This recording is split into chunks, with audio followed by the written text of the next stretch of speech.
Hare Krishna Krishna Krishna Hare Hare, Hare Ram Ram Ram Hare Hare.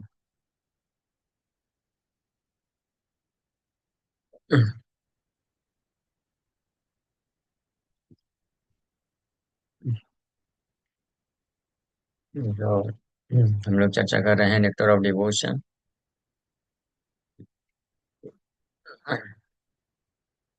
Nectar of devotion, chapter 10। Chapter number 10। और time भी बोल रहे हैं 10 मिनट ही बचे हैं। सो रिमेम्बरेंस के ऊपर हम लोग चर्चा किए थे। रिमेम्बरेंस मीन्स स्मरणम, स्मरण करना भगवान को। तो स्मरण का अर्थ क्या होता है, ये हम लोग डिस्कस किए। If someone establishes in his mind his continuous relationship with Krishna, Krishna के साथ अपने संबंध को ध्यान रखते हुए जब उनका आ, विचार करता है तो उसको रिमेम्बरेंस, स्मरण बोला जाता है।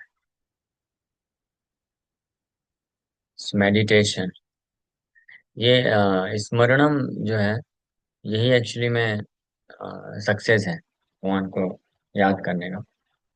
अगर किसी के दिमाग में कुछ और चल रहा है, means with in the heart, अगर हृदय में किसी कोई और आसक्ति है, और भले ही वो एक्सटर्नली भगवान का नाम लेता हो, गीता पढ़ता हो, सब कुछ करता हो, तो उसको वास्तविक लाभ नहीं मिलेगा। You get what ever there is in your heart, आपके हृदय में जो है आप वही प्राप्त करेंगे। एक्सटर्नली कुछ भी रहे। इससे संबंधित एक कथा आती है कि एक बार एक ब्राह्मण था। वो डेली मंत्रोच्चारण करता था, गीता पढ़ता था। तो ब्राह्मण का आश्रम था, तो आश्रम के बाहर जो है आंगन था, वहां पे बैठ के गीता पढ़ता था। और जस्ट बाजू में एक रोड थी, और रोड के उस पार एक वेश्या रहती थी, प्रोस्टिट्यूट। सो वो हालांकि पढ़ता तो गीता था, लेकिन हमेशा सामने देखता रहता था कि वो प्रोस्टिट्यूट वेश्या के घर में अभी कौन जा रहा है, कस्टमर। और टाइम देखता था, ये 1 घंटे बाद आया, ये 2 घंटे बाद आया, और ये लोग कैसे एंजॉय कर रहे होंगे। तो उसके दिमाग में हमेशा वो चलता रहता। यानी उसका अटैचमेंट था सेंस ग्रेटिफिकेशन के लिए, और एक्सटर्नली तो गीता का पाठ करता रहता।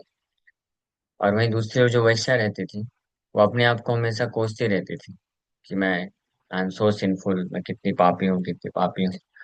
और वो ब्राह्मण देखो कितना अच्छा है, वो हमेशा भगवान का सेवा करता है, भगवान की गीता पढ़ता है।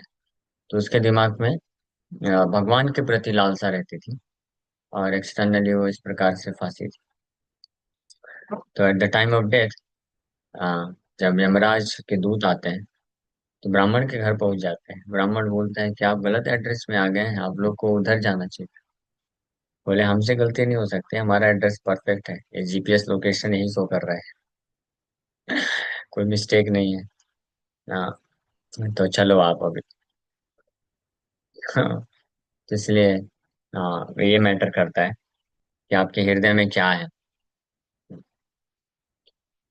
तो उसको बोलते हैं रिमेम्बरेंस, स्मरणम। तो कृष्ण का स्मरण का अर्थ है कृष्ण के प्रति आसक्ति रख करके उनका सेवा करना, उनको याद करना, नाम जप करना। और ये स्मरणम के बाद फिर आ रहा है स्मरणम, रिमेम्बरेंस, स्मरणम, then meditation. Meditate means to engage the mind in thinking of the form of the Lord, the qualities of the Lord, activities of the Lord, and the service of the Lord.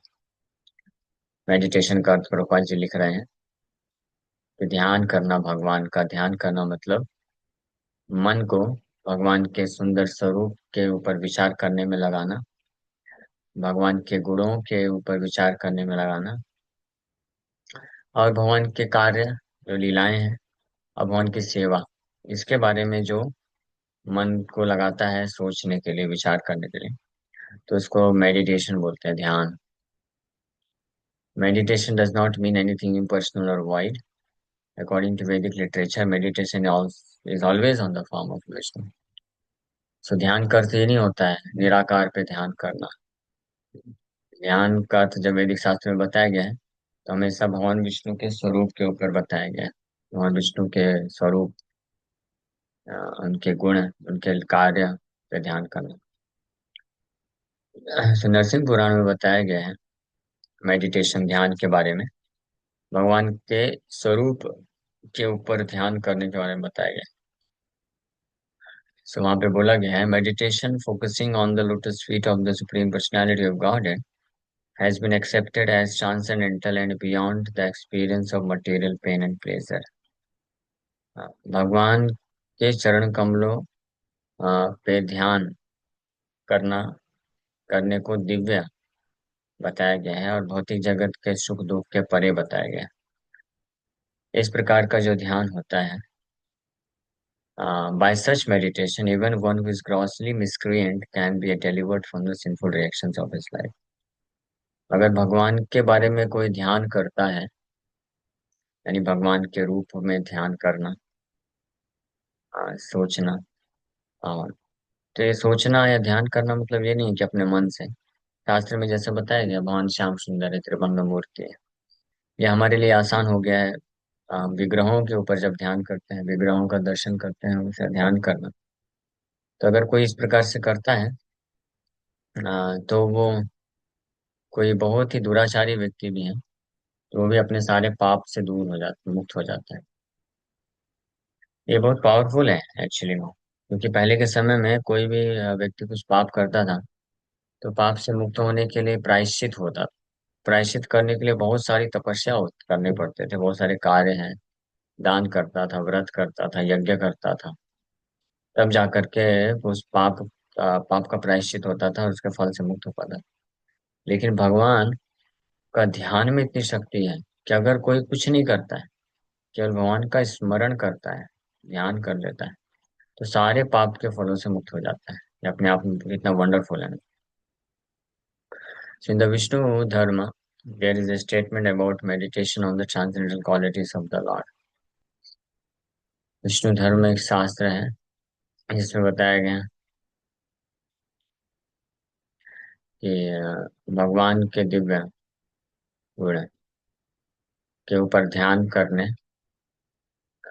के बारे में बताया, वर्णन किया गया। It is said, persons who are constantly engaged in Krishna consciousness and who remember the transcendental qualities of the Lord become free from all reactions to sinful activities। So ऐसे लोग, and after being so cleansed they become fit to enter into the kingdom of God। तो ऐसे लोग जो कृष्ण भावनामृत में निरंतर लगे रहते हैं, कृष्ण कॉन्शियसनेस मीन्स कृष्ण का नाम जप करने में, कृष्ण के बारे में श्रवण करने में, कृष्ण का सेवा करने में, और जो भगवान कृष्ण के दिव्य गुणों को स्मरण करते हैं, याद करते हैं, तो वो हर प्रकार के पाप से के फल से मुक्त हो जाते हैं, और इस प्रकार के सारे पाप के फल से मुक्त होकर के भगवान के धाम को प्राप्त करने के लिए योग्य हो जाते हैं। इसीलिए कृष्णा कॉन्शियसनेस, कृष्ण भावना मृत को बेस्ट फॉर्म ऑफ एटोनमेंट, सबसे बड़ा प्रायश्चित बताया गया है। क्योंकि बाकी जितने भी वैदिक विधियां हैं प्रायश्चित करने की, उससे कोई व्यक्ति केवल अपने पाप के फलों से मुक्त हो सकता है ज्यादा से ज्यादा, लेकिन वो भगवान के धाम को प्राप्त नहीं कर सकता। लेकिन भगवान के भक्ति योग में, कृष्ण कॉन्शियसनेस में, यानी भगवान का नाम जप करना, भगवान के बारे में श्रवण करना, उनके रूप गुण लीलाओं का स्मरण करना, ये इतना पावरफुल है कि न केवल ये व्यक्ति को सारे पाप के फलों से मुक्त कर देता है, बल्कि ये भगवान के धाम को भी प्रदान कर देता है।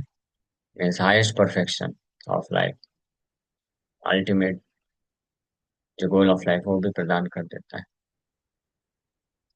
In the Padma Purana there is a statement about remembering the activities of the Lord.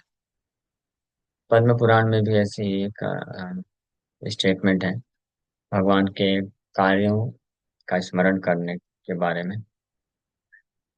A person who is always engaged in meditation on the sweet pastimes and wonderful activities of the Lord surely becomes freed from all material contamination। क्या एक व्यक्ति जो हमेशा भगवान के ध्यान में लगता है, मतलब भगवान का स्मरण करता है, ध्यान करता है, भगवान के स्वीट पास्टाइम, बड़े सुंदर लीलाओं के बारे में श्रवण या चर्चा करता है, भगवान के सुंदर लीलाएं और अद्भुत कार्य, तो निश्चित रूप में समस्त भौतिक कलमश से वो मुक्त हो जाता है। इसी चीज को चैतन्य महाप्रभु भी रामानंद राय के साथ डिस्कशन के टाइम पे जोर दे के बोलते हैं कि इस कलयुग के कलमश से मुक्त होने का सबसे बेस्ट जो प्रोसेस है वो श्रवणम है। स्थाने स्थिता श्रुतिगताम तनवान मनो, कि अपनी जैसी जो स्थिति में है उस स्थिति में रहते हुए भगवान के भक्तों के माध्यम से भगवान के बारे में बस श्रवण करता जाए। तो ये करने मात्र से वो सारा भौतिक कलमश से व्यक्ति मुक्त हो जाता है। And as soon as one is freed from all material contamination, he can develop love for Krishna, pure love। जैसे कोई समस्त भौतिक कलमश से मुक्त हुआ तो भगवान के प्रति प्रेम को विकसित कर सकता है। ठीक है, तो ये ध्यान के ऊपर है, काफी और है इसके ऊपर। ये समय हो गया है, तो हम लोग यहीं पे विराम करेंगे। नेक्स्ट हम लोग कल चर्चा करते हैं। Thank you very much. Hare Krishna. किसी का कोई प्रश्न है क्या?